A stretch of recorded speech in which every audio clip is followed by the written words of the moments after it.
जय जगन्नाथ फ्रेंड्स। तो आज मुझे शेयर करी आपण संगे हाइब्रिड भंडा केमती आगु लगे कौन करेंगे तो केमती फल आसो। तो ये भाई मु मंजी निजे ग्रो करी गच कारण प्रिवियस ईयर मु गोटे गच आनी लगे जोटि कि अप्रोक्स 50 केजी मु अमल करी फ्रुट्स मत देता भंडा गछ ता देहर मु गोटे गछ को चारा करी मंजी से ये गछ आ देखिपे पूरा हाथ पाखे माने हाइट देख तो केवल खत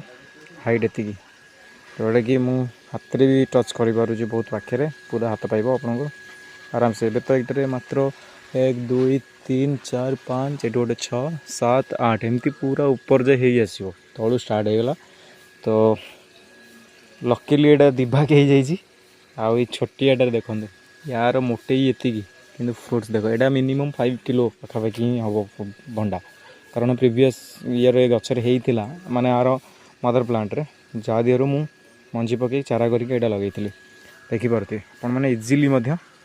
आगे करें। ओके तो केवल केयरिंग बोली जो मैंने कहते एत सब सारा वगैरह वगैरह किसी भी ना भाई देसी खत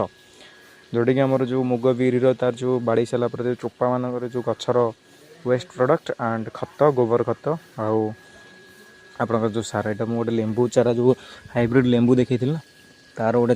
डाल काटिक चारा कर अलमोस्ट से हो जाए। तो यहाँ को जड़े ने जड़े फ्रेंड्स तो से बनई से नहीं ना आउ ये तो देखिपे हाइब्रिड कदली ये जो आम बीन्स वगैरह थिला आउ भितर भितर सब अच्छी। ओके लगातु आराम से लगे आराम से भी तो गोटे डालिंब ये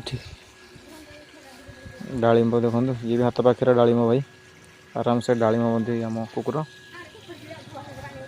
फुल हो।